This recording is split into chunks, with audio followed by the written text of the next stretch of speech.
Leaked iPhone 6 renders that were directed to case makers tell us what to expect. Verizon and Samsung are both admitting that the Galaxy S5 has camera issues, and Microsoft finally completes the Nokia acquisition. I'm Jaime Rivera, and forgive me if I celebrate the thank God it's Friday, but I've been waiting all week for this day. This is Pocketnow Daily.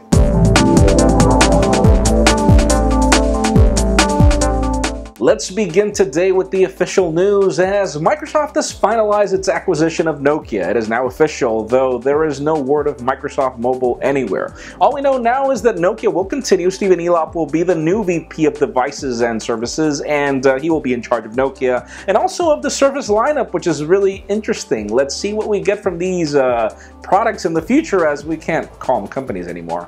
Now let's talk about HTC. We continue covering official news, and these are actually sad ones, as Scott Croyle, which is the lead designer from HTC, has decided to leave the company. And even though he's not being specific as to why he's leaving the company, or do we know where he's going, yes, this is the guy that designed the HTC One, the One X, the One M8, and pretty much every hot HTC phone out there. This guy is one of the geniuses behind this, and obviously we can't wait to see what HTC is planning next, as yeah, he will be missed. Now let's talk about Google. We know that the company is planning to revamp all of its services with new designs and everything. We've got some leaks of that we talked about yesterday, but interesting, we get some leaks of Google now.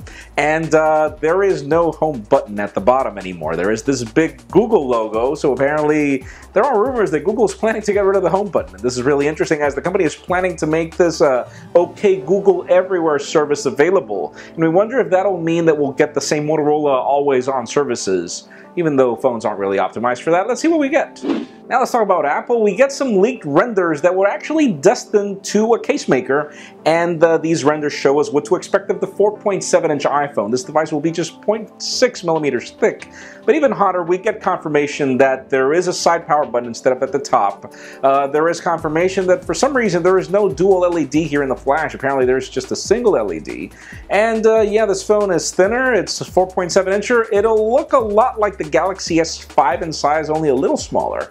Which is interesting, as the Galaxy S5 has a 5-inch display, and, you know, it's not that big. But anyways, let's see what we get, as, yes, case makers have a way of getting their own things, but they had been wrong. Remember the iPhone 4S?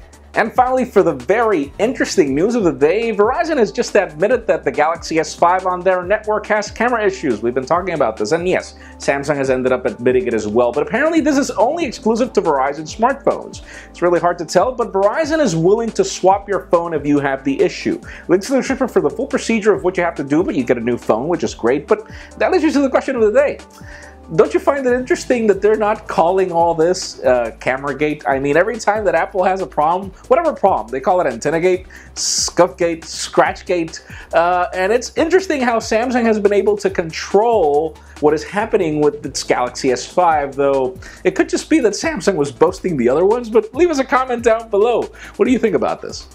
And friends, you know the drill. If you want to get the news earlier before this video is filmed, make sure you follow us on Pocketnow.com and subscribe to our YouTube channel as well. You can also follow me on Twitter, Jaime_Rivera.